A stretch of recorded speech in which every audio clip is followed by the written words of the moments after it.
I thank you, sir, for giving the opportunity. Sir, I stand to oppose the Government of National Capital Territory of Delhi Amendment Bill 2023. Sir, let us deal with Article 123. In 2017, Supreme Court in Krishna Kumar held that the ordinance cannot be made to serve an oblique purpose. An ordinance cannot be made to perpetrate a fraud on the constitutional process and to achieve a purportedly oblique purpose. Supreme Court has repeatedly stated ordinance making powers are not routine legislative powers and are supposed to be used solely in emergent situations. The word that has been used by Supreme Court in terms of ordinance is necessity and immediate action, which indicate that ordinance making powers are not to be used on mere whims. This is what this government has done. The court held that where ordinance making powers is based on extraneous grounds and the purpose of ordinance was to perpetrate a constitutional fraud, the courts will interfere and strike down such ordinance. I hope that third time again you lose this case, the Supreme Court. What was this ordinance if not petty politics, sir?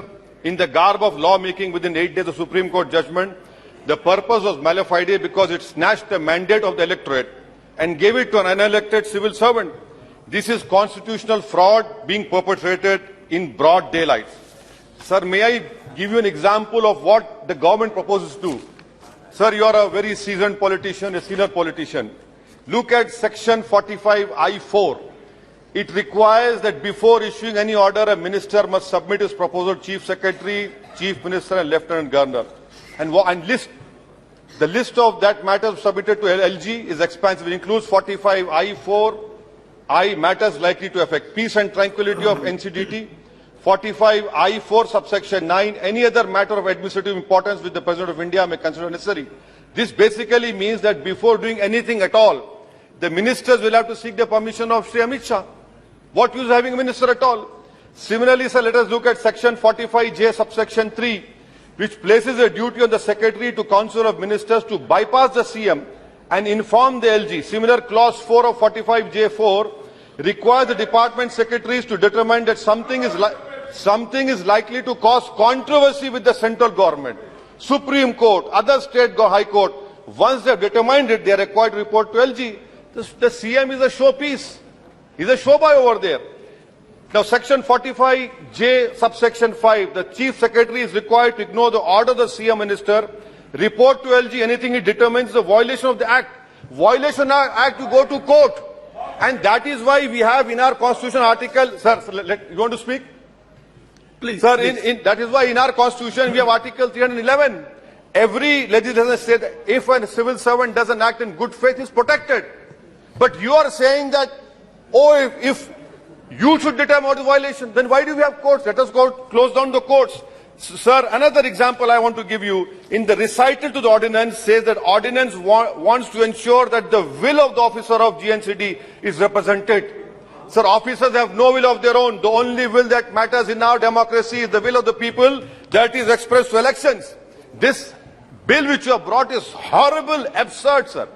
I mean, this is patently absurd and horrible. Now, sir, it violates the principles of federalism. Why I say elected government is being provided for, but the administrative officers under it are answerable to the union government. To an elected appointee. Principle of federalism clearly applies in this. You have an elected government.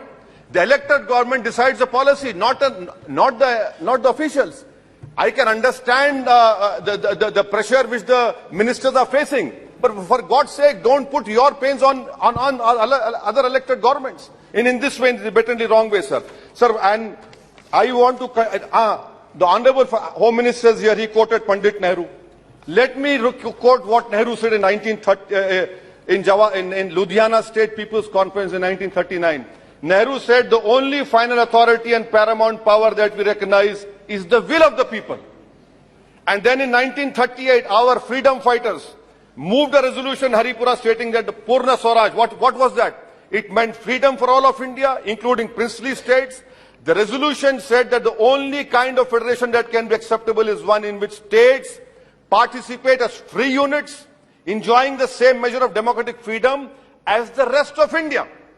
Now, the Honorable Home Minister says that they will do a better job. Yes, we know you did a fantastic job when lawyers protested.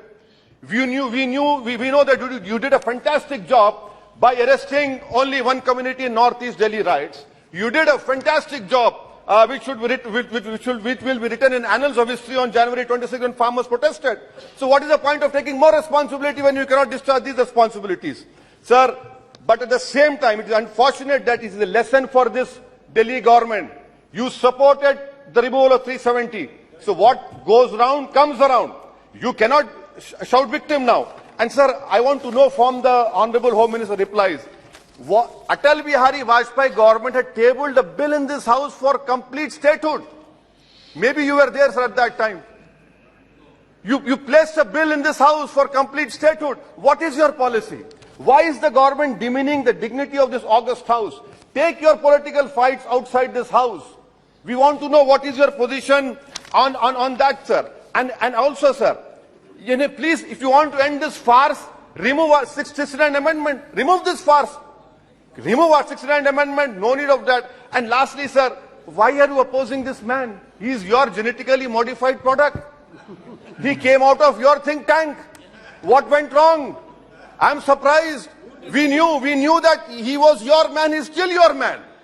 Ideologically, he's the more closest to you. Maybe you want to use him for some rainy day when you're not in power. But that is a different chapter, sir. So I conclude by saying that I oppose this unconstitutional bill which violates federalism, which is part of the basic structure of our constitution. This is completely wrong. It will, and moreover, I am warning all regional parties that day is not far when Bengaluru, Chennai, Hyderabad or Mumbai can become union territories. Let us be careful. Thank you, sir.